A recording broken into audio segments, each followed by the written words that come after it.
Hello, welcome back. It is week 175 on Out on That Line podcast. I'm Jeff with my co-host Alex. As always, Alex, how are you this week? Jeff, Griddle's back on, and we are cooking this week. We have a very special edition of the show. I'm proud to announce that we're bringing back the dollar menu after dark, and Tanner is with us this week. Tanner, how are you doing, buddy? The dollar menu is back. Burgers are $1 again. Okay. 4-piece nuggets, $1. Fries, $1. I'm feeling great. Thanks for having me again, guys. The dollar menu is great again. Oh, God. We're doomed. But what we're not is, well, I should say probably. We're probably not disappointed altogether in this album we're going to talk about today. This one, we're going to talk about Jason Isbell in the new album, Foxes in the Snow. Now, for those not deep in the Isbell verse, like probably a couple of us are, this is a breakup album. And as country breakup albums go, it's real spicy.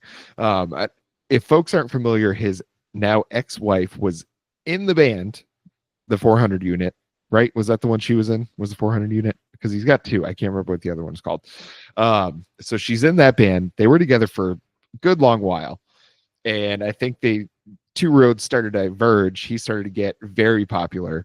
And she still was pretty popular. But I think a lot of it was getting pulled along on those coattails. And I think that started to create a little bit of strife in the relationship. A topic visited by, Casey Musgraves. This is not new in this world. People go through these things where one is more successful than another.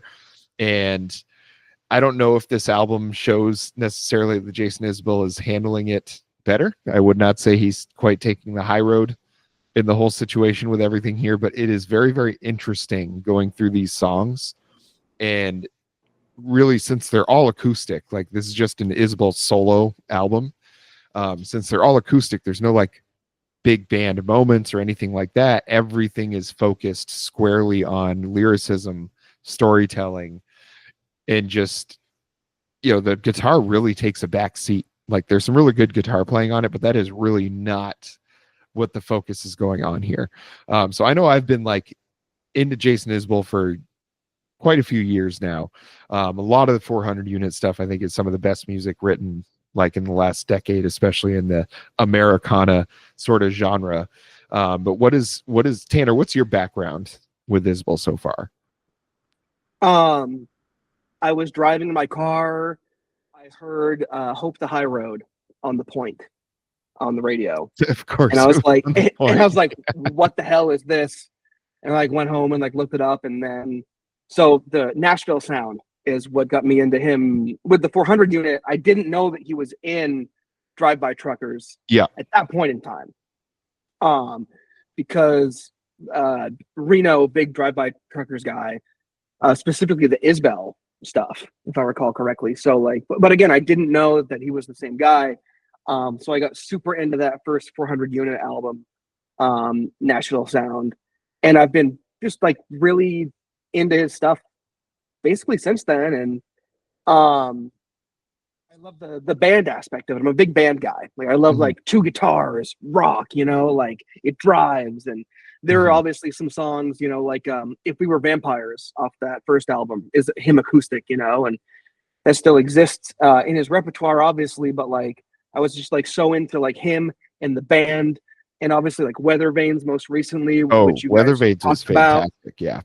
Yeah. And that album is fucking amazing. And then for this to be, him solo with his Martin guitar, obviously a different sound, but one that I was not prepared fully, I guess, to listen to. So I'll leave that there as before we dive deeper into the album. Excellent. And Alex, what about your background with Isbell? Tanner was the one that got me into Isbell with Nashville Sound. I remember distinctly hearing it at your place over the garage. Played it for me, and it was great. And then just over time, I've had an opportunity to kind of dig back through the archives and follow these new releases. And then obviously you get something like Georgia Blue and working with all these other artists and producing all these other artists and creating this thing in this political moment is one thing, into Weather Vanes, which was a lot of these small, universal American stories. The one that sticks out to me every time I try to like pitch the album to someone, if I'm like, if you heard Jason Isbell, this is probably my favorite song off of Weather Vanes, was Kings of Oklahoma. Oh yeah. King of Oklahoma. And it's an album full of stories like that. We all know somebody who is in the throes of some kind of addiction in this country, and stories and songs like that. To then see on this album, like Tanner said, like not being prepared, shining the light inward, stripping everything back, getting super personal. And Jeff, you were saying, just like get right into the album. You were saying that it's a breakup album and that he's not necessarily taking the high road. And I think that's half the story. I think it's a breakup album. It's also a new beginnings album, because I almost called her Talia Shire. The Amanda Shire's content is very clear. There are 3 songs in particular we'll get to that are like very clearly about that divorce. And then there are a lot of songs that are very clearly about the new relationship. And what I found refreshing is he doesn't try to look like a good guy. And I don't think in reality that he really is a bad guy, because you look at the reality of the situation, which was he credits his ex-wife, Amanda Shires, with getting him sober. And getting him sober saved his career and allowed him to nurture his talent. So she really was kind of like behind every great man, you know, incarnate, for him to then take off and for his career to eclipse hers. And he flat out says, she did not like it. Good things would happen to me, and she couldn't like really be happy for me. Like on some level, she was happy for me, but it would upset her to see me getting accolades she wasn't getting. And you can look at that and be like, that's a very human reaction. Or you can look at that and be like, that's a bad wife or a bad friend. And I think he's not trying to get you to feel either way about that. He's just presenting his side of it very honestly, for however ugly it makes them both look. So I think a lot of this album is him being very, very introspective about himself and very personal about himself. You can tell this was written solo, performed solo, just him and the guitar. He said he didn't want to bring the 400 unit into it because these things were so personal and they were so private, and that they would eventually be heard, but he didn't want to influence the process. And I think that shines through on this album, is you see that it's the epitome of that thing I'm always talking about, private and public. Yeah. And I think he has specifically kind of said these songs will never be performed with the full band. And I think specifically because I think he just doesn't want it to be like a Fleetwood Mac situation where it's like you're kind of forcing that person to perform these songs that are very personal to them in a different way than they are to you. I think he does.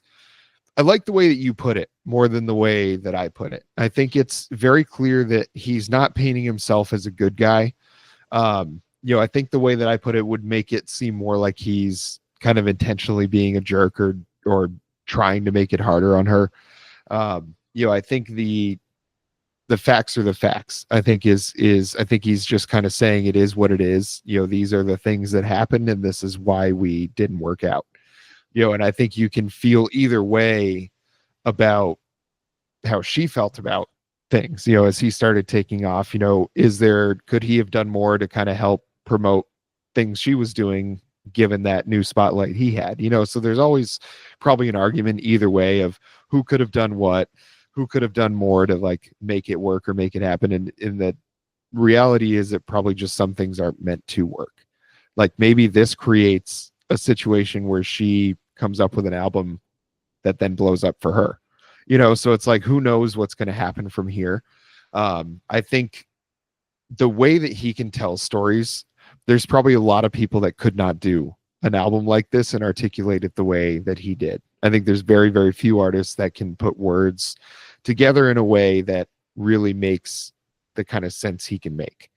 And there were some, and I wish I should have saved it or taken a screenshot or something, but there were like 4 rules that he kind of had about writing this album. And they were along the lines of, if it sounds like it came from a songwriter, it doesn't get into the album, and if it's, things like that, where it's just basically saying if it doesn't serve what it's supposed to, it doesn't belong. And Alex and I have mentioned it ad nauseum. You don't want to put a hat on a hat. Like sometimes, like when you're Jordy Griep, that works very, very well. But it has to be very intentional, and it has to have a certain level of kind of camp and tongue in cheek when you do that sort of thing. I think when you do that, when you trying to be very earnest, it can come off very badly. And I think he intentionally is like, I want this to be as simple as possible so that everything rides on just the quality of my songwriting, the quality of my melody, the quality of what I've put together. And I think there's not a ton of variety, because I mean, what can you do with an acoustic guitar? There's not a ton of like musical variety or dynamics or anything on the album, but what there is a huge variation in how he's presenting these emotions, these stories, and things like that to you. You're getting your classic Isbell kind of wail and yelp on a lot of things, where he's got that really kind of crystal clear as a bell. I don't know what level, tenor, alto, whatever that would rate as, but wherever that is, he's got that crystal clear belt he can do. And then he's also got that very low kind of Chris Christopherson kind of style, almost slurred, just storytelling kind of poet. Like very much reminds me of like John Prine, especially what is the song specifically is Don't Be Tough. Gave me very much like Cast Iron Skillet from Weather Vanes, gave me the same vibe as that, as like just this advice sort of song. But that gave like huge John Prine vibes when I hear songs like that. And the way he can evoke emotion is really kind of unparalleled with somebody that has remained in a like very much in this genre the whole time. Like he hasn't really branched out of this kind of at all in his career. No, and like, I agree with like the "Don't Be Tough," like the lessons and everything. It's obviously like written for his daughter, as she's obviously very young, but like will one day learn of the parents' divorce and everything. And the I texted Alex when I heard it first, and I also thought it was kind of like if you're gonna be dumb, you got to be tough. The very famous song that Jackass made famous and everything, but like. It's just one of those like those lesson songs, and Jason has said that like Bob Dylan is a big influence on him, and like obviously not the shit on Bob Dylan, but here we go. This an album of Jason Isbell and his acoustic guitar is infinitely more listenable than an album with Bob Dylan and his acoustic guitar, or at least in the last 40 years. But you can hear it, like you can like see it in the lyrics and in like the lyrical structure and the storytelling structure of these songs. A lot of these story songs. As I burp, and good push. The other thing about Amanda Shires is that she was in that super group with Brandy Carlisle. Who was it? The It was Highwomen. it was Brandy Carlisle and Natalie Hemby and Maren Morris. And Isbell played on that record, and he helped write some songs with them. And I wonder if they kind of, expected that to kind of, as you mentioned, like to take off more, and it really didn't. And then I think Jason really stepped into the political zeitgeist of it with Georgia Blue. And like as a listener, you listen to that album and like it's all covers. They're not like reinventing the wheel. Obviously, I fucking love it. Like, but like nothing like new, like crazy new is happening. But in that moment, I think it just like resonated so much more with many, many people that voted blue that don't even know his stuff. And from then on, people go back into his catalog. People go forward to it. People are become ride or dies with him. And I'm very interested in kind of the fallout of this album, in how people look at it, and how like the critics look at it, and how in terms of when we come to like award season, what kind of looks it gets. Because like it is like, generally, I guess, in terms of its roots, but like the reach of this album, anybody in any situation can listen to these breakup songs and relate to them. So it kind of reaches across the aisle musically. But yeah, like first time I listened to this, man, like I was getting over like being pretty sick, and I hadn't had any beers in a couple of days. And I got 2 songs in, and I had to go get a beer. Like I had to get a beer. I had to pause it and go get a beer, and like a little support beer. And then Did it friend have a of, little vest? Was its paperwork in order, Tanner? it was just one of these. And then friend of the pod, Brandon, I texted him about it, and I was like, "Hey, the album came out. Have you listened yet?" And he was like, "Oh shit, no, I didn't know it came out." And I said, "Get a support drink next to you." And he listened to it, and he was like, "Glad I have this whiskey glass next to me." Like this is one of the best records I've heard in a very long time. And it's tough to like rank it and everything because it's just him and his guitar. And we love stuff with bombast, you know, we love stuff with rock and guitars and backing vocals and all this stuff. And when things get stripped down like this, it's kind of hard for me, at least, to like place it in the pantheon of like, you know, is this better than, I don't know, the new Coheed? Wink. But I'm just very interested to see like what, as this album continues, as more people hear it and listen to it, where it kind of goes. I think so. I have someone. This is a very depressing avenue into the show, the depressing part of the show, talking about a divorce album. I know someone who's going through a divorce right now. I've had a lot of conversations with him about it. Crazy situation, far crazier than what happened between Jason Isbell and Amanda Shires, which I think is just a case of the more you grow. I mean, it's on the song Gravelweed, basically. Like, I needed you to raise me. I needed you to like nurture my sobriety and get me through this. And then once I did, with that accomplishment in that time, I kind of had the perspective to see like we're going in opposite directions. We're not really a snug fit. So having someone in my personal life that is going through this and talking about it and hearing the way that he talks about the relationship as a whole, and then like very specific incidents, this album reminds me a lot of spending time with a friend of yours who's letting you know what he went through and what he's going through and the things he's learning from it, and just kind of spilling his guts. It's Jason Isbell spilling his guts without being overly emotional, without creating too much emotional distance between himself and you and the material. Like, it's not a put on, it's very conversational. It's just him sitting down with his guitar and expressing these things that probably without it, it wouldn't be easy to say. It wouldn't be easy to talk about in interviews. It's a hard thing to explain to your daughter, but he can contextualize it all with just his guitar.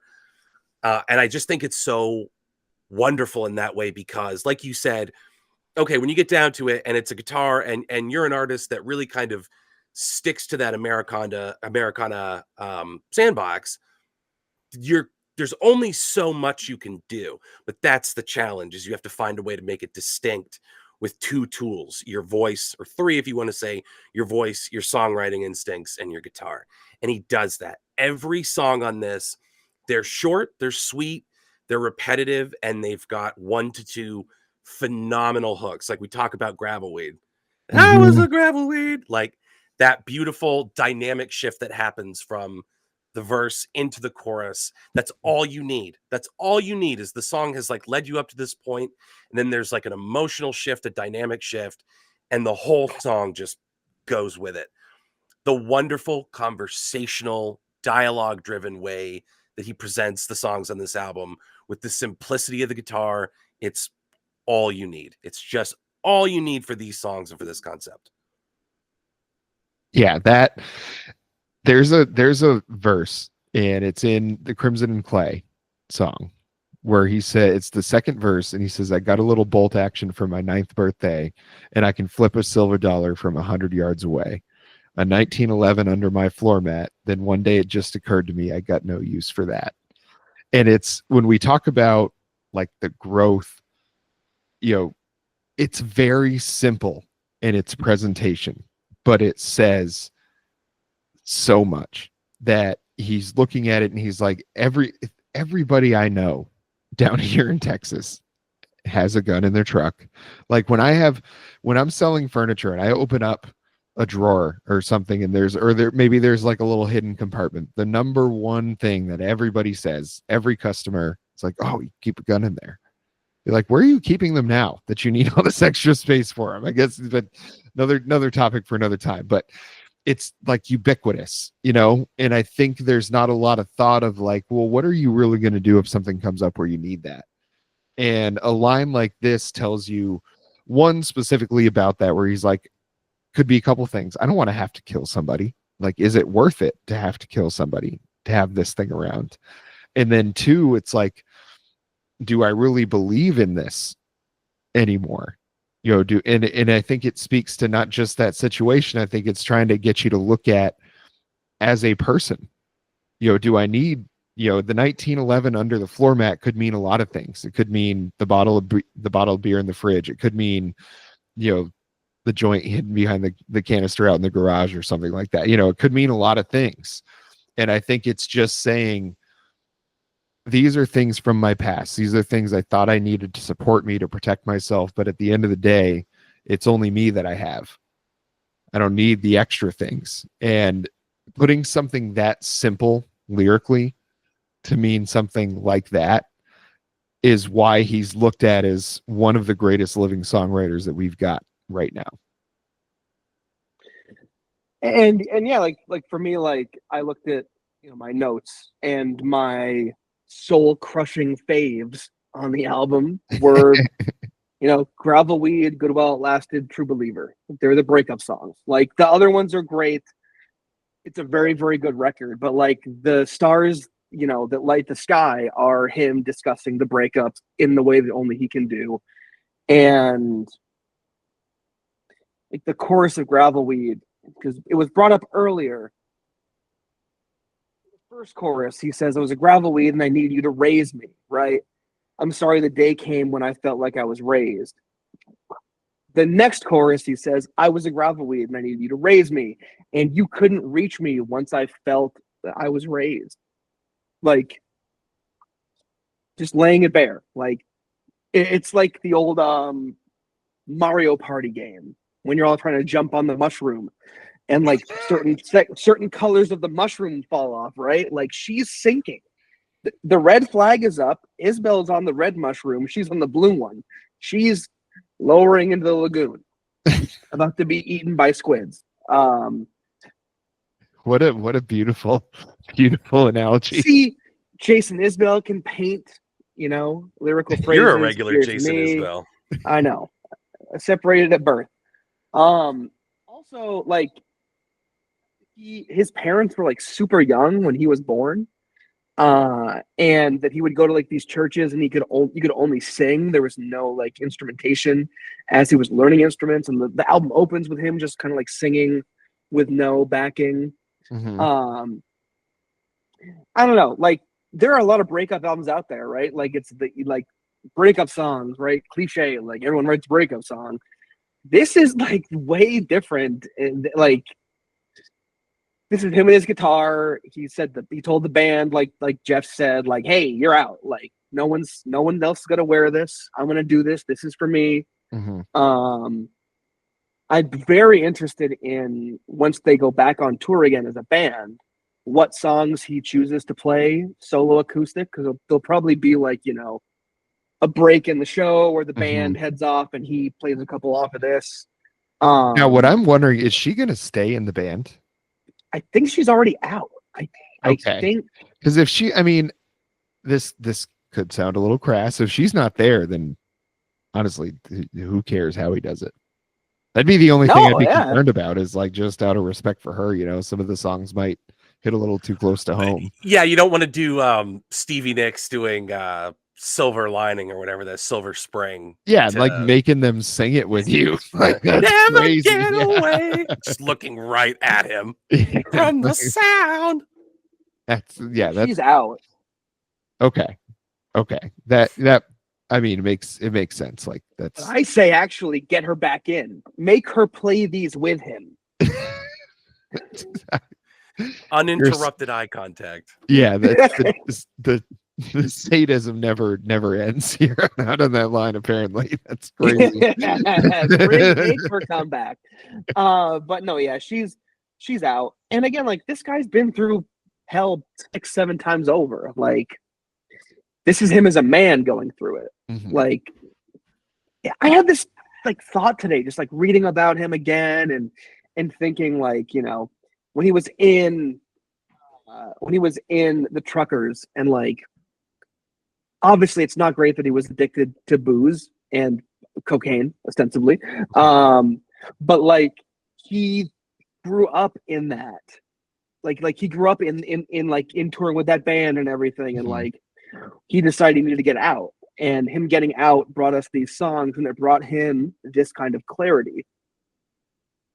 It's just like looking back on someone's life story and being like, you know, I bet that time sucked, but the music was good the whole time. You know, Mhm. like the drive-by trucker stuff is so good. It's Mhm. so different than what he's doing now by himself and what he's doing with the 400 unit. But every once in a while, in a solo, you'll hear a little like lick or a little run. Mhm. It sounds a little drive-by truckerish. And this album for me is much more about like um what's next. What's his next record going to sound like? Mhm. You know, because he's going to be able to put this behind him, the divorce and everything, and you know, God knows what about the relationship with the new gal, the artist that designed the record sleeve and everything. But like, what's the next one with the band? Because this is kind of like That a is it. That okay, is also we can touch on the new girlfriend being the one to design the album artwork that contains the breakup songs. Like that's so when I was mentioning not being interested in taking the high road, this we'll put that in that column. Okay, sorry to interrupt you. Continue. no, I was done. That was a perfect segue. Especially for a guy that has a song called "Hope the High Road."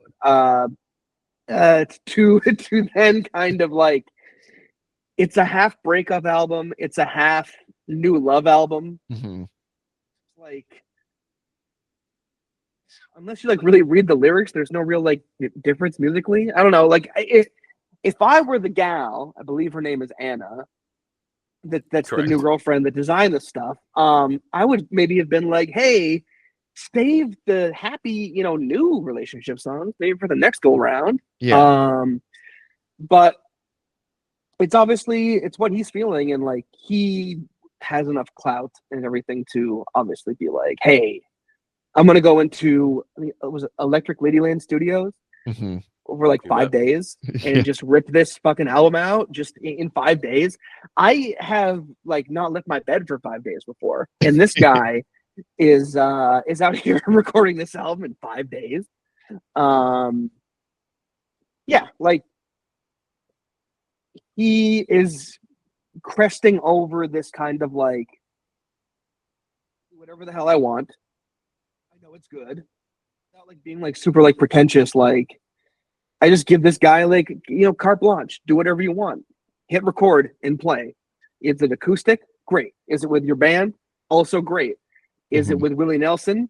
Do it. Is it Mhm. with Neil Young? He probably doesn't want to do that.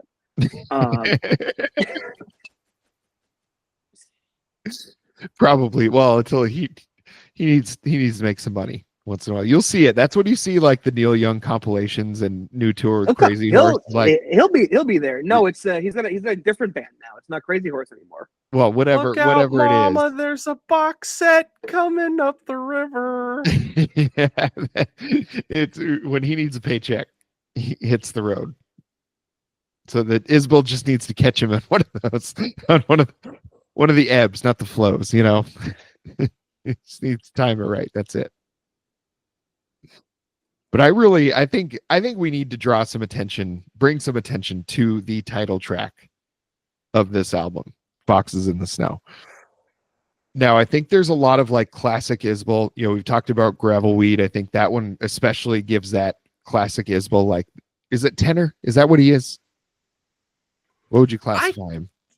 I guess, yeah, considering he has like such an unclassical sound, but I would say, yeah, like a tenor. Yeah, whatever it is, that just like clear as a bell, piercing kind of singing he can do is fantastic. He's been doing that forever. And then you have the songs like Don't Be Tough. But to me, Foxes in the Snow, let me find the right tab. Okay. Foxes in the Snow.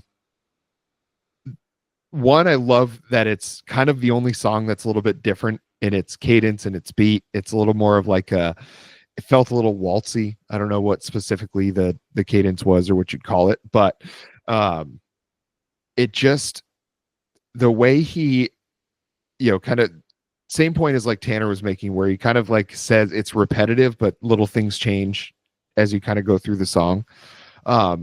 This is one, every verse starts with I love my love, and then it kind of goes into some different things. Like then the third verse, I love my love, I love her bite, I love the way she disassembles me at night, and I love her well and I love her sick, I love the carrot, but I really like the stick. For all the boys that I could have been, all the fights I didn't win, they put me here against her skin, she can see me. And I think that type of verse in that song, I can see why it was the title track, and also the verse about the lyrics about foxes in the snow specifically are fantastic too. What I really like about that though is you go from like the I love my love, the first verse is like kind of very sweet, and then it gets to, I think, where they were at this point that kind of the divorce was happening, and he still loved her, but things were a little testier than usual. It didn't take as much to kind of set them off. The way that he is so expressive about, kind of him being vulnerable and being weak in certain situations, I think is the only way that you can come out with verses like this.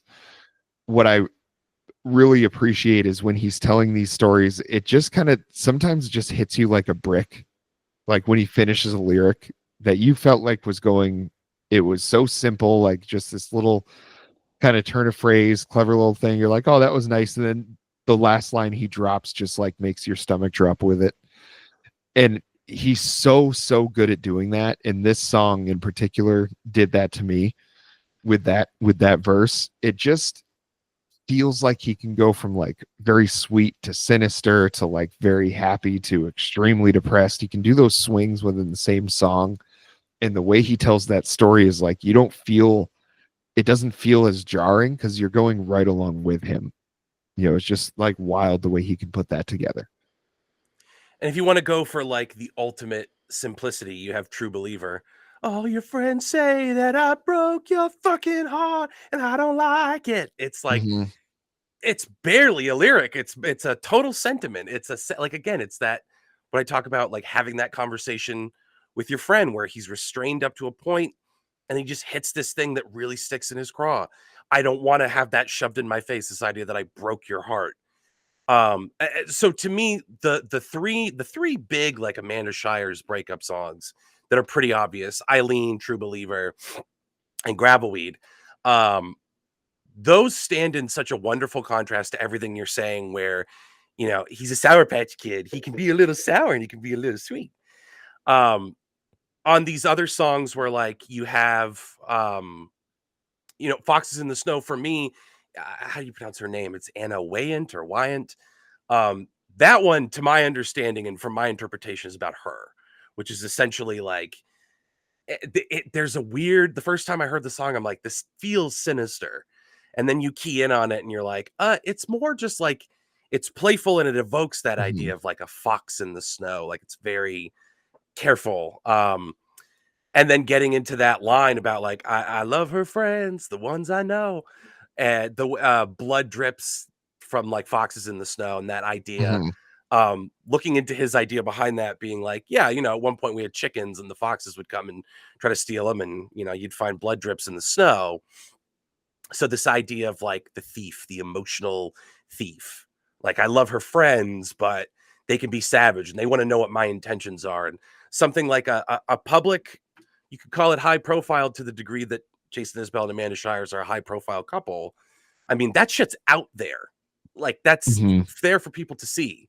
So imagine being the next girl, very different circumstances, but imagine being the next girl up at bat with Zach Bryan and how her friends are going to be like, how do we interrogate this one? So again, just speaking to like very real, very human elements, like I had to pass the friend test. I also love this idea of every mistake I made led me here. And I feel like if you're Amanda Shires, it's a hard thing to hear, but at the same time, why should he hold back his feelings for someone he really loves to not hurt the person that was hurt by his very success anyway? I'm not here to be like, she's definitely a bitch, but I understand not pulling your punches with the relationship because none of this is in like strict condemnation of her. It's just kind of explaining it didn't work out, the emotions behind it, him kind of purging his emotions and taking a look at his behavior, not saying like, you bitch, you idiot, you're jealous of me. So I think if you want to look at it in a weird way, he's paying as much tribute to her as he is to his new love. And all that really contrasts is the flavors, the way these songs sound. And the fact that he could put them on the same album and it fits so perfectly. That's classic Jason Isbell, baby. Have your cake and eat it too. And well, my interesting thought experiment here. What happens if there's some Amanda Shires breakup songs on the next album? How do you think New Girlfriend handles that? I like to think, for me personally, I like to think that he got it out. I think he's done. He got it out. I think he got it out on this album. I think this album is him, like, it's part of him getting it out. It's part of him kind of moving on. You know what I mean? It's giving him like a sense of maybe clarity, a sense of like resolution, and a sense of like, hey, we have a daughter together and I'm still going to fucking be here and I'm going to help raise her in whatever way it looks like, you know, but I'm going to be here for her. But also my new girlfriend is designing my album cover. So okay. So he's doing the songs for this album, you know, and then, you know, in a couple of years, the guy at the studio calls and says, "Hey, Jason, I found this lyric sheet you dropped under the couch cushion here. Do you want it?" And it's a banger. Okay. So he's over it with the relationship and everything, but this song's a banger. Do you think he puts it on the new album? I bet he tweaks some words. I think he's done with like the emotional dunking, you know what I mean? But like, if the song rules, the song rules. Change Amanda to a man that. Or like the name of your dog. Make it about your dog or something. Yeah, name of your dog. Not just another female's name, but a man that. Just not make it English anymore. Well, man that. It's all the same rhythmically. No, that's beautiful. Yeah, this album, you know, we got jokes, I suppose, but this album is a tour de force of songwriting. I think if you in the past have enjoyed songwriters like John Prine, you know, Townes Van Zandt, people like that are very focused on telling you a story, then you're going to find a whole lot to like about this album. If you're already a Jason Isbell fan, you probably already heard it. I don't need to tell you how good it is. I think if you're somebody that is not familiar with what is, I guess, called the Americana genre, but if you're a country music fan, you know, give it a shot, because I think this album really shows a lot of different forms of, I guess, a lot of different sources of what you can do with songwriting, or where you can get some songwriting from. So there's the idea of the new love and kind of putting to bed the old love, and kind of how things fall apart and then new things come together. You know, I think there's a lot of albums that have tried it, few that have done it very well, even fewer that have done it as well as this one did. So for me, this is a full-throated buy it. Yeah, this is a buy it. Like, this is a buy. It made me cry pretty immediately. It made me drink beer. Again, like, there are certain records where I'm like, oh, the sun's out, put on some Van Halen, drink beer. But this was like, I need an emotional support beer to just have here. And like, again, coming off of Weather Vanes, which was like really, really emotional for like a ton of different reasons. Like, it wasn't like a breakup. It wasn't a breakup album. It was just like, it was just emotional. Like, go back through all of this stuff. It's always emotional, but it's never so much like this love is done.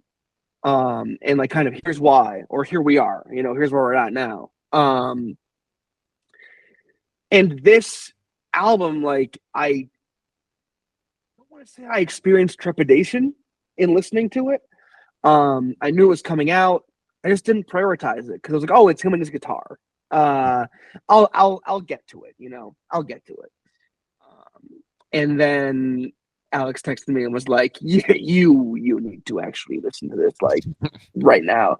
And then I think I did that night. And because there were a couple records that he had sent me to listen to.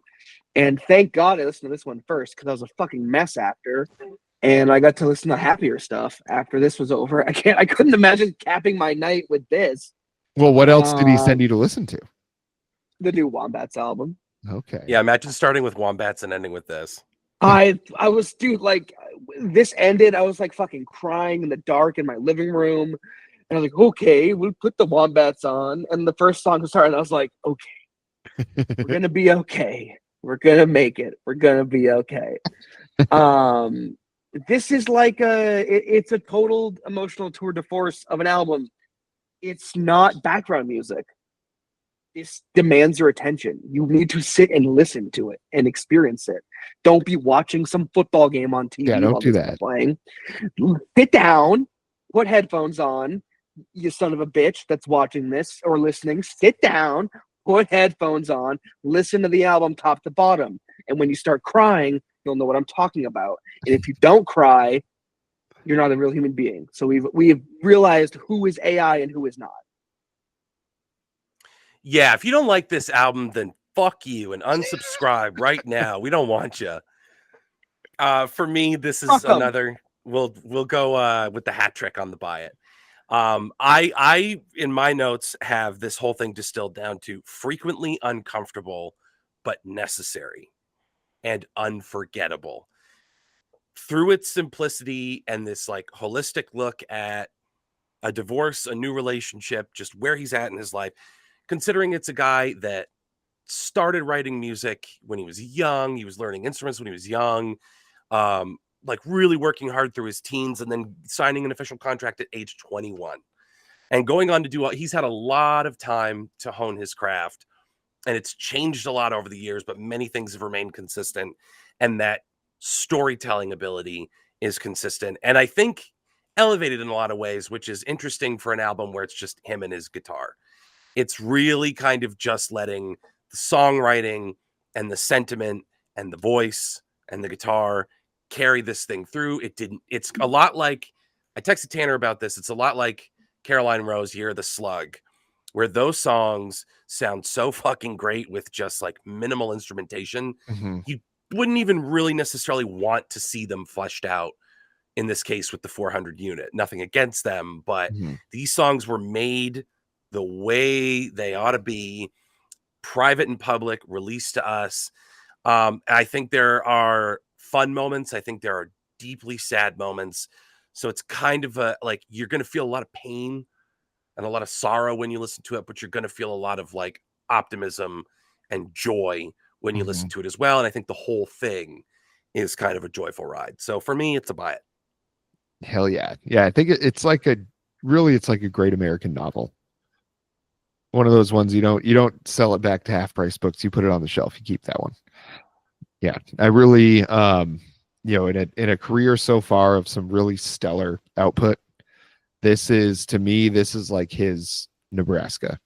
Like this is that level of songwriting for me.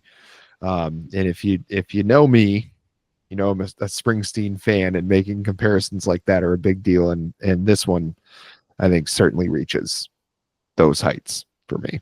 Well, Alex, where is there a place that they can, actually let's test Tanner first. I did this bad last time. Yeah. So the only way to learn how to ride the horse is to get back on the horse. Tanner, tell them where they can find all those old videos, including quite a few that you've starred in, my friend. It's youtube.com/C/out on that line. We did it. Wait. Yes. Yeah. We need some you need to put in the reggaeton horn in that one. Yeah, that was absolutely excellent, Tanner. Excellent work. Oh, I was not. I'm gonna be perfectly honest. I was not confident that was gonna go well. No, me either. I just listened to a recent episode, and I was like, that stuck. I was like, I fucked this up last time. I just need to stick the landing on the /C, Yeah. and I'll get it. And then a lot of weed happened between then and now, so nothing is nothing's permanent. I believed in you this entire time. And let the record show that I've always believed in Tanner. And the record, there's a place I know in Ontario. And while everyone loves Marineland, not everybody loves youtube.com/C/out on that line, purely because they don't know about it yet. But through efforts like Tanner's and viewers like you, we can get you to subscribe. We can make sure your notifications are turned on. So when Dollar Menu After Dark does a video, you're the first person to know about it, okay? You get in there before the cheese runs dry. And the fries are always piping hot and soggy as hell. Make sure that you like the video as well. That's helpful. And then it also helps the algorithm, which is so important, you guys. It's so important to vote. It's so important to read. It's so important to leave comments in these videos so that we find our way into the algorithm and fans like you can continue to enjoy every little thing we do as magic here. So youtube.com/C/out on that line, folks. It's not difficult. I couldn't have said it better myself. Until next time.